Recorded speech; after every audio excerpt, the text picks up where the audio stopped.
Hey, everybody. Welcome back to the Soul Rising podcast. I am your host, Amanda McCoy-Flanagan. We go all in on all things love, loss, and connection here. If you are new to the show, welcome. Hello. I'm so glad that you're here. If you're coming back for more, thank you for coming back. I'm really, really glad to have you again. Today, we have the amazing Danielle Marggraf that I was just told it's like Marggraf. She's amazing. I've known her. We met social media world somehow a year or two ago or something like that. And we've been trying to connect for kind of all this time. So I'm really glad that you're here. Thank you. I will tell you guys a little bit about Danielle, and then she will tell you more about herself, what she does, and then we will launch into our conversation. Danielle Marggraf is a leader in the area of somatic and wealth embodiment for women who desire to build authentic and aligned businesses that are lucrative while making an impact, followed by women worldwide for her inspiring and no-nonsense teaching style. She is from Jersey, after all.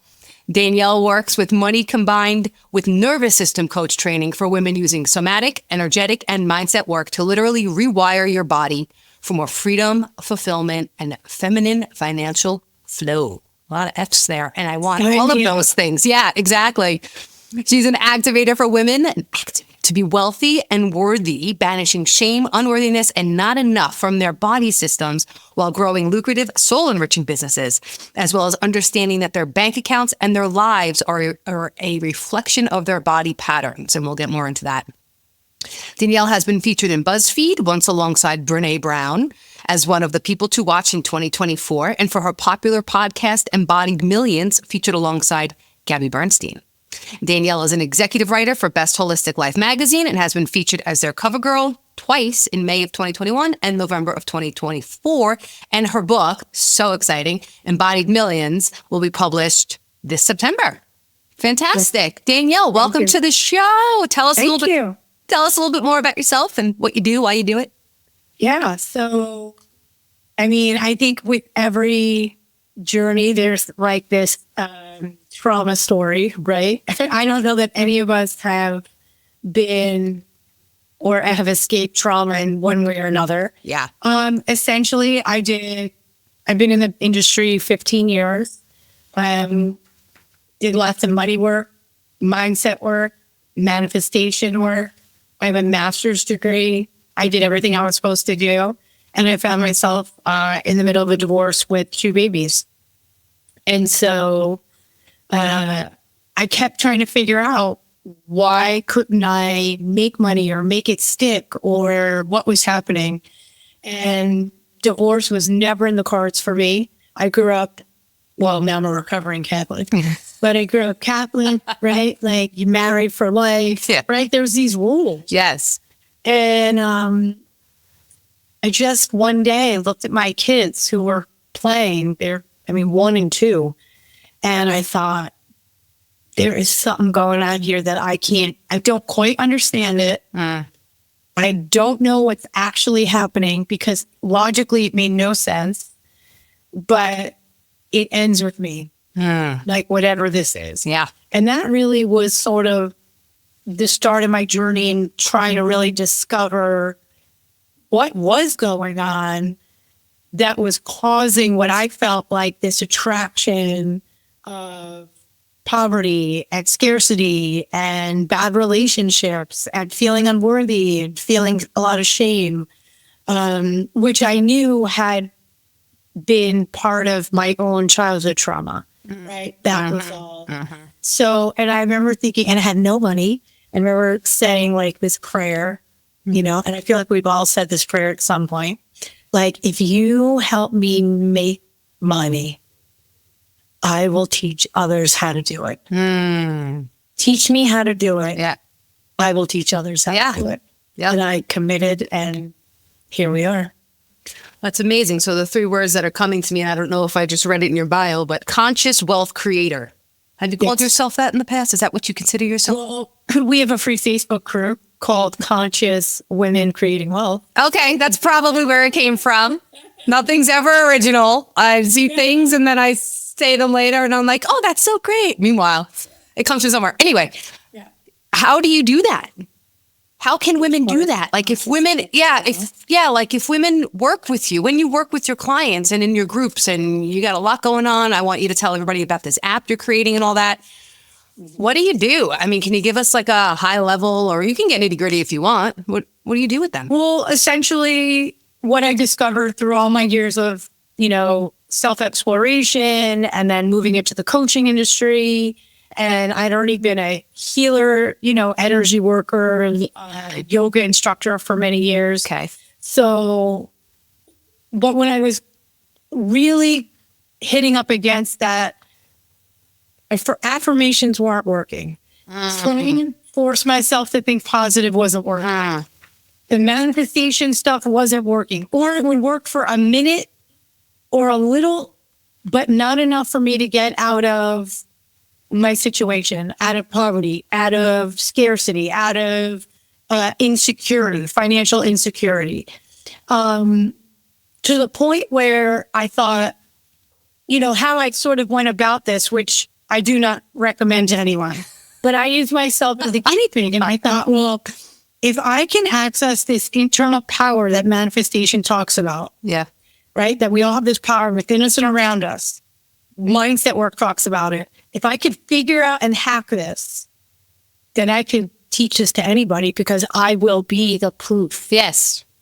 So in doing that, because I'm very in integrity about the work, right? Mm-hmm. I realized that I was now on food stamps. Not once, not twice, but 3 times. I had my car repossessed 4 times.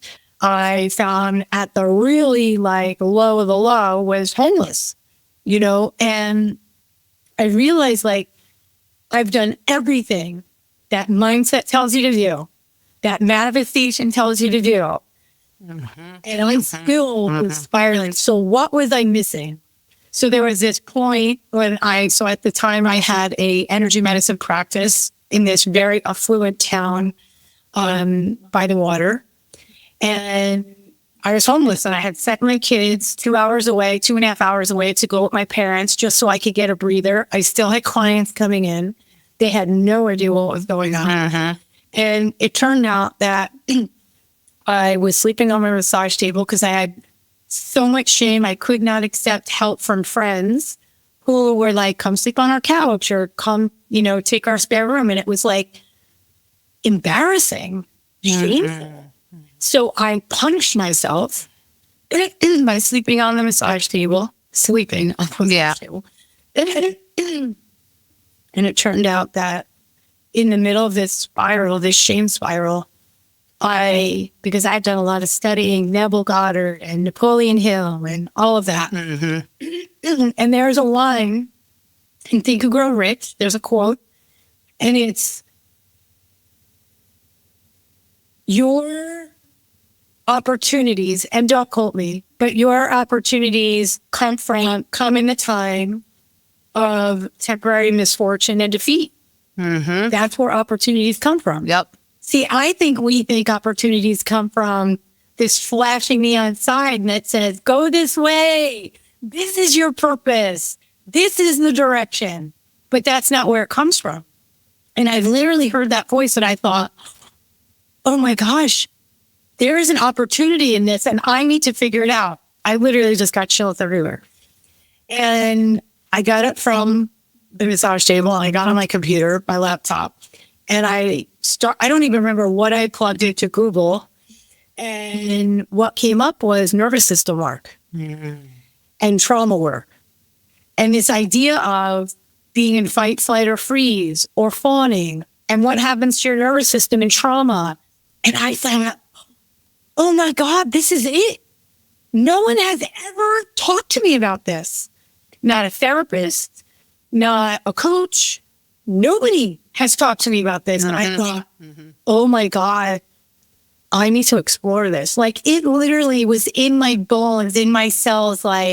This is the missing piece of everything that I've been trying to figure out. Within 24 hours, without any money down, she was so gracious to me. I was enrolled in a somatic therapy certification program that happened to be only an hour from where I live. Nice. And I started deep diving into the nervous system and wiring and, nervous system patterns. And I discovered that we are all wired for safety, right? We're all wired for connection, belonging, and safety. Okay. And when we experience trauma, we will do things, behave, have patterns that create coping for us to continue either being in connection, safety, right? Like actual maybe physical safety, emotional safety, or belonging. Because if you think about it, belonging is a root requirement for safety. Yes. If we were in caveman days and you were going out by yourself and you weren't with the tribe, you were at high risk of being eaten. Yes. You know what I mean? Yes. So it's like caveman, Yeah, totally. Yeah, it's all, yeah, yep. And so it really made me, I started exploring the connection because I'm like, there's got to be a connection between this and money for me. And I started exploring the connection between nervous system and money. Okay. And what we require, what is money and what is it on a deeper level, and understanding how that connects to patterns, and specifically in women. Can you tell us, first of all, real quick, what is fawn? I know, but I want our listeners to know, what does fawn, because that's kind of a new one. Fawn is the disease to please and appease. Perfect definition. Yeah. So it's, I guess, becoming adaptable, like shifting your behavior to like not be thrown out of the tribe. Yeah, you're going to like me. Yeah. Right? Like approval seeking. And so you abandon yourself, what you think, what you feel, what you need in order to accommodate someone else. So they will approve and like you. Accept you and keep you in the nest, in that belonging. Yeah, that's kind of a new one that's surfaced, right? In terms of the fight, flight, freeze. It's like this fourth one. And I don't think a lot of people know about it, but I think it's probably the most prevalent as we're shifting out of all of this, right? Like we were frozen before or we ran. Now I think people are trying to stay and try and figure out how to show up in their authentic self and honor themselves. But they're still stuck in this codependency, the lack of boundaries, right? I think that all speaks to the fawn. So I just wanted to touch on that. So when you speak about the body patterns, what are those? So maybe some people can help identify within themselves, maybe what's holding them back from attracting wealth. Yeah. So I think that there's a lot of patterns, right? There's this, these cyclical patterns of, if you've ever read the book, The Big Leap, right? The Big Leap actually talks about always hitting a ceiling where we can't move beyond that. And when it comes time to expand beyond what we feel is safe, we will go into a cyclical pattern of, we'll get into an accident, or someone will die, or someone will get sick, or you'll get sick, or, right? Like these things happen. And so that's a pattern. There's a pattern of people pleasing, right? That's a pattern. But wait, back up. So I'm sorry, I don't mean to cut you off. Sometimes I could be a rude New Yorker. So, but I don't want to. I'm originally a New Yorker, so yes. I've had it. And Jersey, you're not. You guys are too far behind us in the rudeness. Well, but I'm only in Jersey a decade. I'm a New Yorker by birth, and that's why I like you. When we say these patterns that we're kind of setting up for ourselves, and then we talk about deaths and we talk about things, sickness, things that are keeping us from going beyond that ceiling. Are we responsible for those patterns? We're responsible for how we respond. Okay. Like that. So for instance, right? Like most people, especially if you're a fawner, you are going to put everyone else's needs before your needs. Right? God forbid. I'm a business owner. I'm a single mom. I have 2 children.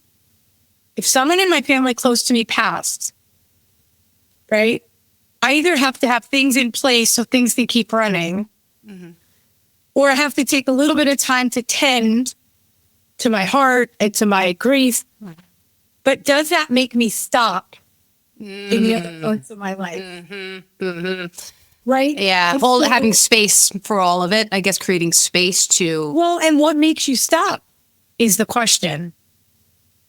What would make you stop? What would make you stop moving forward, doing your life? What makes you stop? oh, I think for me, and you're probably just throwing it out there, but I'm going to answer it. I feel like it's an ingrained mindset feeling of deserving or whatever to begin with.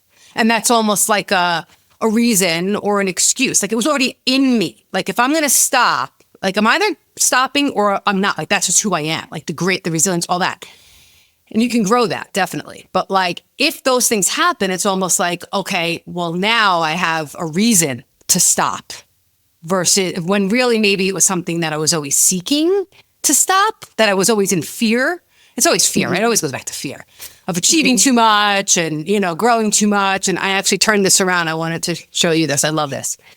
Be not afraid of your greatness. That's in my book, and my daughter would burn that for me. But it's a fear maybe of growing beyond maybe your own beliefs of what you can handle or your worthiness. Right? All goes back to worthiness.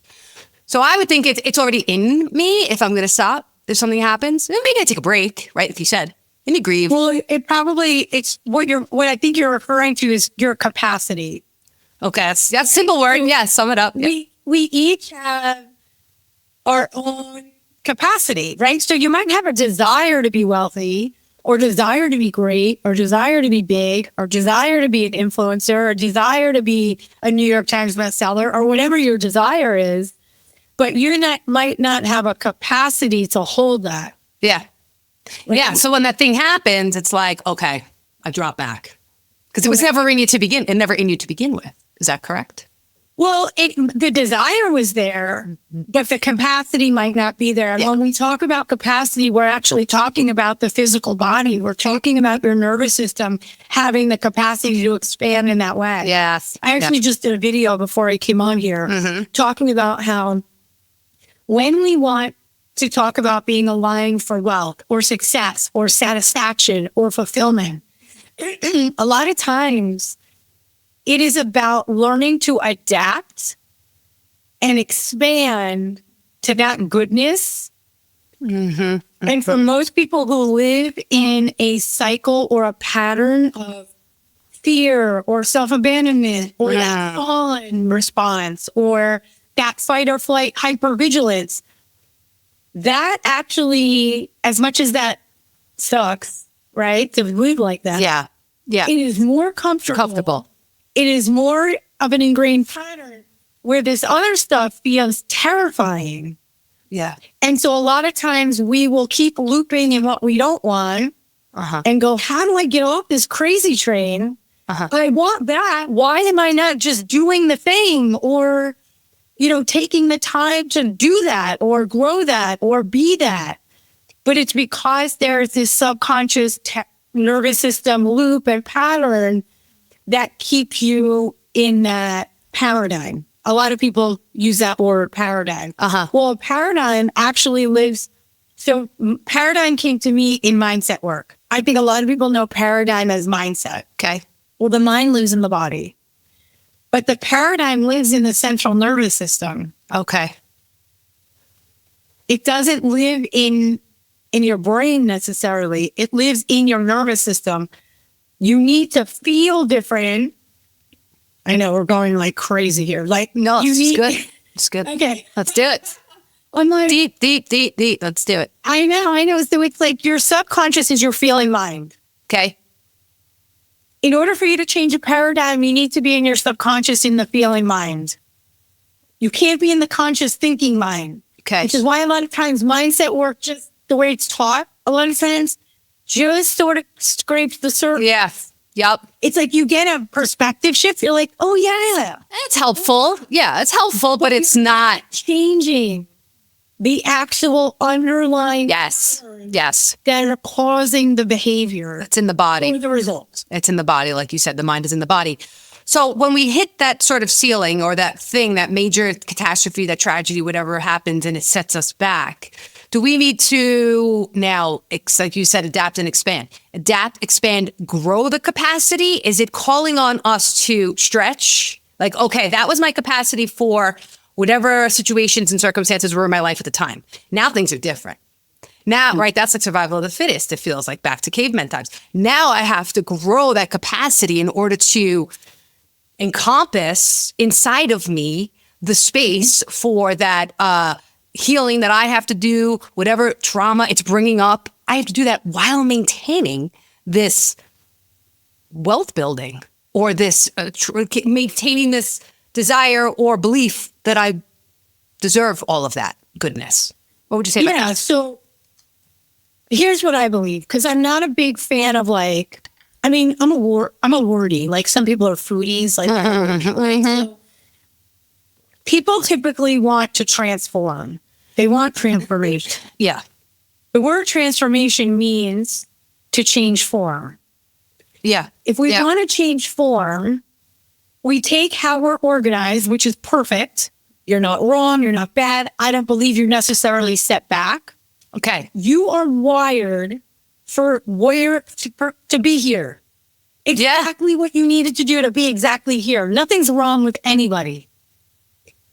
What I believe is if we want something different, we need to start looking at how am I wired and responding, and where am I constricted in these places that maybe need a repair. And I don't mean a fix. I mean pairing, for instance, you maybe have a pairing of, maybe you had a pairing of money equal to anxiety and stress because you grew up in a household where there was never enough. Mm-hmm. So now you are wired that in order to make money, stress and anxiety are part of the equation of money, right? It's just sort of a simple, I think, very common example. Yeah. If you go, this is how I'm wired. This is my pattern. This is how I've been organized. But I hear people talking about how you can make money maybe more easily or more effortlessly, or it can feel different, or I don't have to be stressed and anxious in order to make the money, or I don't have to have a job that causes so much stress and anxiety to get the money. Maybe I could do something I love to make money. That could be a completely different perspective shift for someone who grew up like that. In order now for them to reorganize, we need to look at the pattern that is in their nervous system, which is maybe a very tight contraction or tension or constriction. And we get to be with that. And we get to say, well, how would you like money to feel? Well, I want it to feel not so stressful. I want it to feel more ease. I want it to feel pleasurable. And now we go into the nervous system and we start to pair maybe money or wealth creation to that wire. And we start to repair it. The emotion. So instead of the emotional debt you carried around money, maybe it's shame, maybe it's unworthiness, maybe it's never enough, maybe it's hard, maybe, right? Whatever that stuff is, we can now pair it with something very different. And now you start to change in how you respond and relate to maybe your work, your job, your business, clients, whatever it is, and you start to move differently. And so when we hear a lot of like, coach speak is like, it's not what you do, it's who you be. This is it. But to be takes work. Yeah. And a lot of this rewiring somatic work, like you're saying, and time, consistency, commitment, that, again, that determination or that commitment, that grit, that when it gets hard, you got to stay in it. I love that repair. I love that repairing, connecting. So I'm glad you're saying all this because this whole mindset thing, like we're moving past that. Like, I feel like mindset's great. Then what? Like you said, it only got you so far. It's just not a complete. Yes. And it's almost like we just didn't know what we didn't know. Exactly. Exactly. For all the teachers. Yes. But we're expanding. Our consciousness is expanding. We're learning more. We know more about the body, Yes. the brain. And it's like, now we get to go, oh, there's this whole other piece. Yeah. And what I love about this work in particular is that it can't be undone. Yes. Yes. When I was in the mindset loop, I'd be like, no, only focus on positive. Only focus on the money's coming in. Money is coming in. I am abundant. I am powerful. Yeah. It wasn't sticking. That's a great point. Because my body was like, you're such a fucking liar. Yeah. Yes. It's got to be on the cellular level. Correct. Has to get in there and rewire. So when I was talking earlier before we started about our my podcast call is when I started, it's Jeannie Oliva Smith. You think she took one of your courses. She would always talk about that. Rewiring the, like we're working with old hardware and we're trying to catch up. Like our body's still stuck in that fight, flight, all of that response. And we're ready. We're just having a hard time shifting out of it. So I'm so grateful that you're helping women to do this and that it will stick. It's permanent. It's permanent. It's not something that you have to be afraid of that it's going to go away.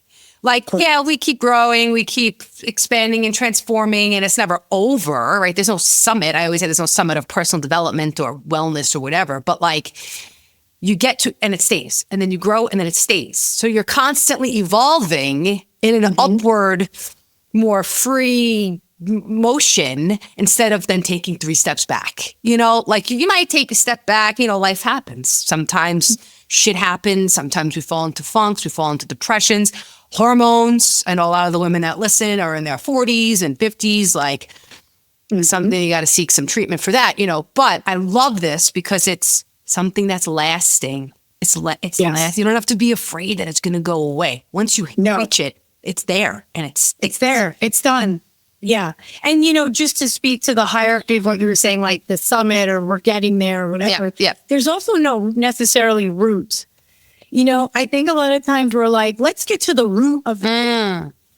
But I almost look at it as whatever's meant to heal will show up when you give it space to show up so you can repair and reorganize how you move with it. And then there's no reason to have to dig anywhere to get to the thing. Because I doubt for any of us there's any singular thing. Oh yeah, it's a combination. You know what I mean? It's a lot. It's a lot. And yeah, things happened to us. I actually just was interviewing somebody yesterday talking about it's not happening to us, happening for us, all that kind of stuff. That's a different conversation. But like maybe some of this is soul lesson, right? Like some of this, like I came in with these lessons to learn that. So even if I had the best parents in the world, even if I had a smooth road, even if I, you know, had it, you know, was spoon fed, you know, whatever, I still would hit certain trials and tribulations because that's just what my soul, you know, and anybody who says like, oh, everything's great, life is great. You know, I have people in my life who just like, everything's great all the time. It's just, no, it's not. It's not. I'm sorry, you're lying. You're lying. If you think you're just not telling us, and that's great. You're entitled to your privacy. But everybody's got something that they can like pay attention to, transform, learn from, grow. That's what we're here to do. I don't want everything to be great. I think if you have a goal and you have a vision, you have a dream. I think there's a lot of people who maybe are who can be content in apathy. Yeah.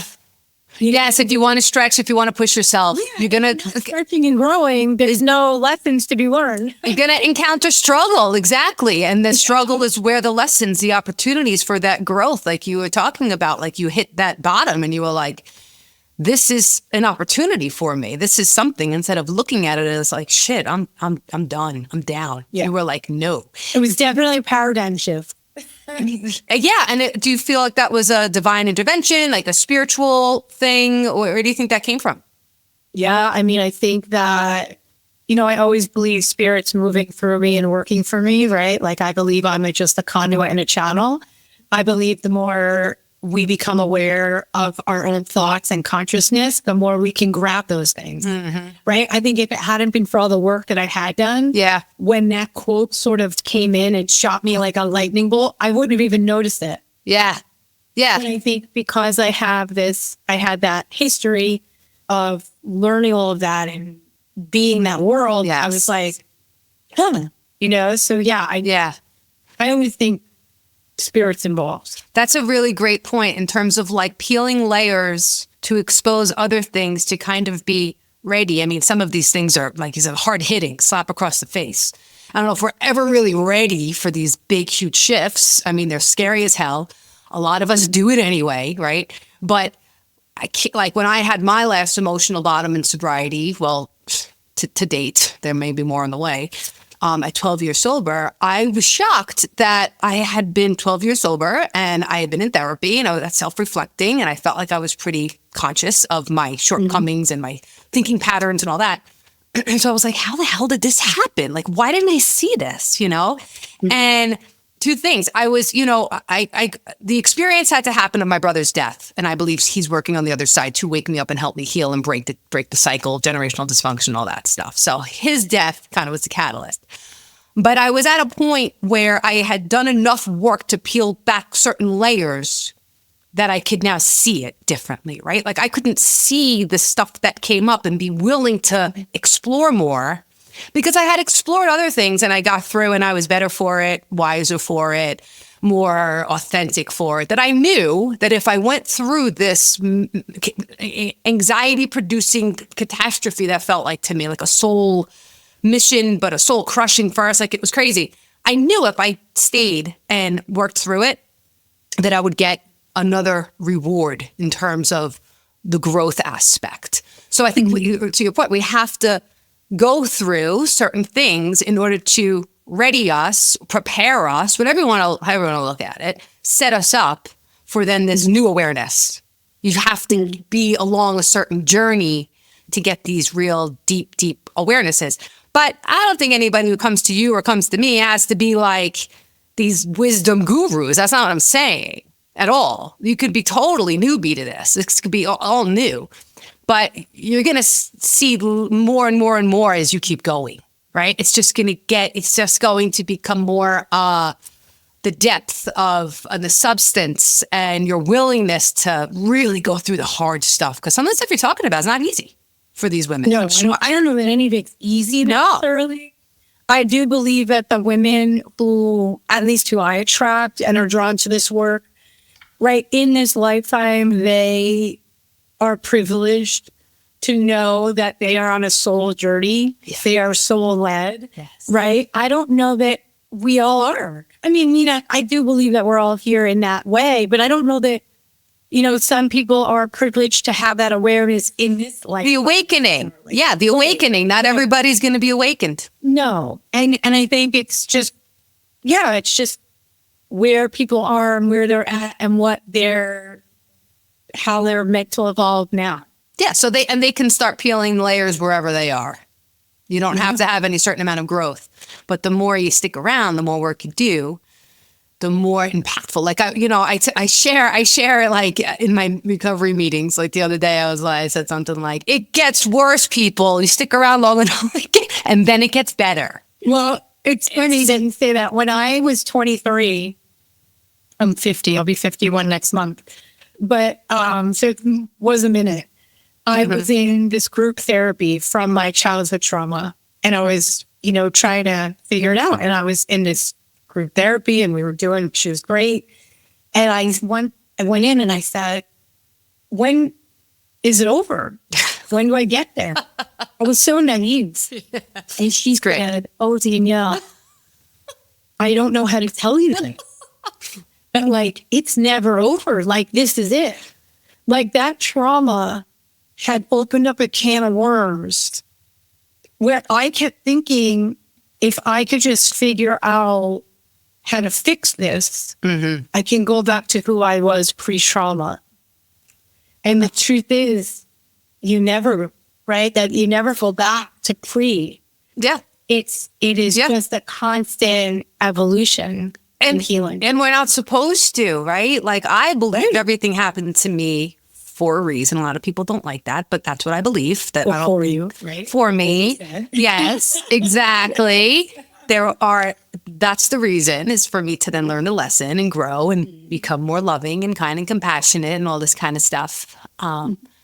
So I don't really want that. I wouldn't like 8-year-old Amanda, 10-year-old and whatever, actually my trauma happened, my first one, I was like 5. So like, I don't want to be 3-year-old Amanda. That's great. I was born with love and light and unconditional, like just worth and all of that, which is wonderful. But I'm not meant to stay there. That was like my starting point, it feels like. And then the shit happens, the pain happens. And then I'm meant to become something else, or really just awaken, merge with. The becoming thing is great, but we already are it, right? And I'm sure you can relate to that, where it's like, it's not something, this shift, this change is not something that we have to reach for and pull down into us. It's already there. It's awakening to it, and then doing the work, and then doing the rewiring, and then solidifying. Well, I think it's, I don't even know that it's an awakening to it. I think it's an unschooling of all the patterns and conditioning that bury it. Yeah. That's coming in, right? So yes, peeling away all the stuff that is not serving us, that was just other people's crap, basically put on us and society, right? So you can't get to this level of wealth creation in a state of stress and anxiety. Is that true? I would say that there is a definite correlation between the ability to receive and being able to be in a state of relaxation, a state of receptivity, versus being in contraction, tension, in an intensity, which repels. Okay. So we're responsible. That's it. That's the ultimate goal. That's the power. Yeah. And I think we're responsible, but we're not necessarily at fault. Sometimes I think that there's a correlation between, I have to be so responsible, but then that means it's my fault that I'm not better, successful, making the money. And it's not your fault, right? It's not a fault. It's responsible in that the more you grow, the more you learn, the more you can choose something different and respond differently. Yeah. And then move in a state that maybe is foreign to you, which might be around receiving or relaxation or safety or connection or belonging or, occupying yourself. A lot of women that I work with have learned to self-abandon because they have been abandoned. Yeah. When you start to learn to occupy yourself, excuse me, there is, I have seen over many years an anxiety that comes with occupying yourself. Because when you occupy yourself, you're taking a stand for you, your values, your thoughts, your feelings, and then what happens is when you start to move in that, it causes chaos in your relationships. It causes stress. Ooh. I know, if you see that. So I think if we do double thumbs up, we might get fireworks. Okay. Not now. It's happened before. Anyway, keep going. It causes stress in relationships. It can cause anxiety because you're used to pleasing. You mentioned codependency, right? Like enmeshment, that fawning happens. So what happens is you start choosing the path of wealth, which is expansion, which is alignment, which is like all of those things. But it is a messy path because a lot of times that is not in alignment with the life you created, with the relationships you've invested in, and in how you've moved in your world. So it could sort of feel like you're blowing everything up. So it's all about choices. Becoming more in alignment. Oh, okay. Yes. Yeah. Sometimes things have to be blown up, right? Some things have to be let go in order for you to, definitely. And the choices. So I think that's a really important point. I want to stick with that for just a minute. The choice to not self-abandon, right? So am I, looking at, I guess you teach your women, like every choice that you make, right? Most, like we say this in recovery, like the choice, like I'm making is either moving me closer to a drink or away from a drink, which you could also look at it as, masochistic or good for my well-being. right? So it's similar in this choice concept of I am making choices based on my current programming, based on what I believe I deserve, based on your my self-worth. results are 100% evidence of what's happening inside of you. From your choices. Yes. Yeah. Well, and a lot of those choices are unconscious. Yes. Right? Like, one of the best examples that I have is I used to commute like it was like another lifetime. Yeah, I hear you. Yep. That was like 2 hours away, right? Uh-huh. And a lot of times when I first got that job, I had to have the GPS on and I couldn't be distracted on the phone. And I was like constantly looking at signs to figure out where I was going. But after however long it took me to know exactly where I was going, know exactly where to turn, I was on the phone. I was listening to a podcast. I was, I was in my head. I was, sometimes we're dreaming, we're in this space of like, thinking. Before I knew it, I was in my parking spot and it was like, how the hell did I get here? Mm-hmm. Like a muscle memory. Well, that's your subconscious. Uh-huh. And when we say subconscious is 95% responsible for your results, that's what we're saying. It is constantly the subconscious operating, even if you're not consciously engaged in the activity. Yeah. So how can we access that? How do we access the subconscious? And yes, it's through the rewiring, I guess. It's somatic. How do you? Well, it's about going into that space. You can't be in your conscious mind and your subconscious mind at the same time. So meditations, maybe meditation. Meditation's a great way. Breath work. Somatic work is a great way. Uh-huh. Yeah, you got to get into the feeling mind. Yeah. Yeah. And it's a different frequency. But a lot of times will happen. This will even happen with my clients. We'll go into the subconscious. We'll go into this feeling state. And then I can tell when their conscious mind takes over. The conscious mind wants to make connections. Wants to make sense of things. Correct. It wants to have words. It wants to have an explanation. It wants to have the proof. And I'll say, yeah, you relax. Let me do the tracking. And then we'll talk about and then make the connections. Right? Later. Like I got you. Mm-hmm. Yeah.